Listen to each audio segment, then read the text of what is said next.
karibuni katika ibada hii takatifu ya misa ambayo tunaamini kwamba tunasali na kuamini kwamba ndani yake Mwenyezi Mungu atatujalia zawadi ya mapadi 24.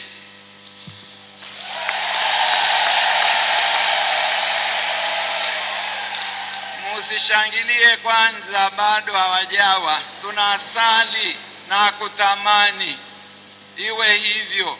Vijana mashemasi 24, 17 ni wa Jimbo Katoliki Moshi na 7 ni wa shirika la mapadi wa kazi ya Roho Mtakatifu.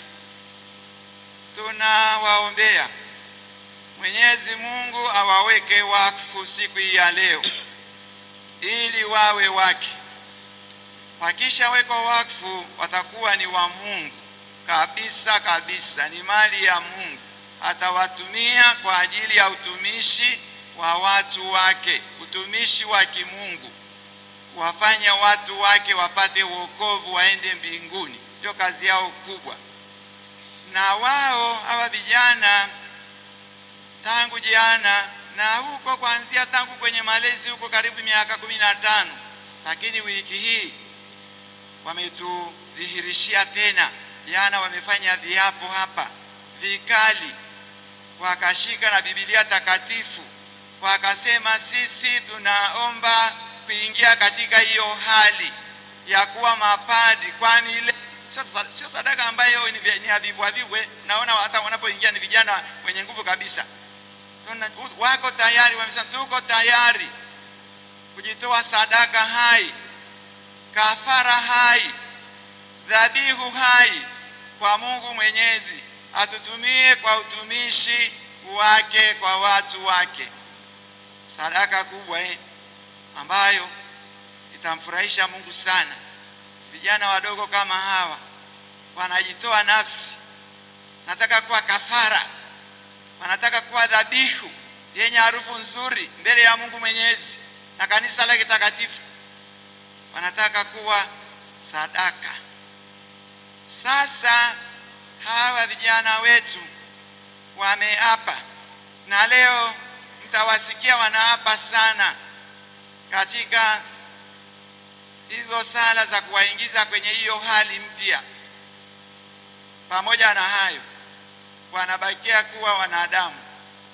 Kwa bahati mbaya au nzuri, Mwenyezi Mungu anawaweka wakfu leo, wawe ni wake, watengwe na dunia, wawe mali yake, afanye nao kazi yake ya kuwatakatifuza watu na kuwahubiria watu na kuwalisha na kuwatunza watu wake. Lakini sasa akishafanya hivyo, Mwenyezi Mungu akishawatenga hivyo, anawabakiza huku duniani. Si mnafahamu tena aliyeko huku duniani kwa hiyo lazima tuwaombee sana watoto wetu. Tuwaombee sana, tuwe magotini pamoja nao. Tuwaombee sana.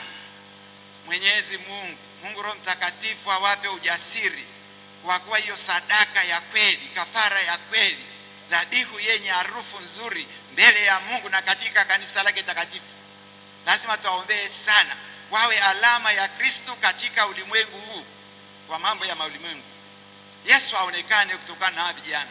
Lazima tuwaombee sana, pamoja na kiapo chao. Wanabakia kuwa wanadamu na bado ni vijana wabichi.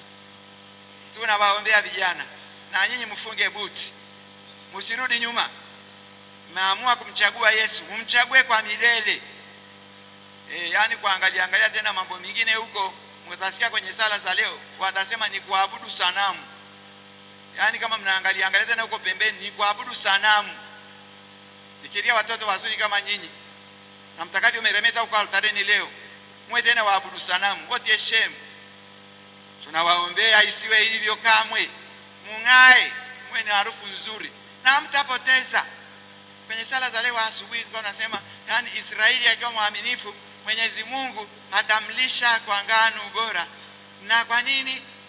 Na kwa asali itokayo mwambani. Na nyinyi mkiwa waaminifu atawalisha kwa ngano bora na asali itokayo mwambani, kama hamtapungukiwa na kitu.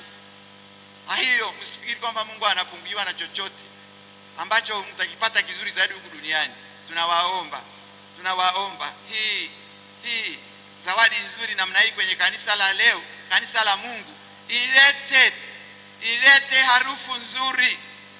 harufu nzuri ya Injili takatifu, harufu ya sala, harufu ya mbingu isikike na iwe huku duniani kutokana na nyinyi.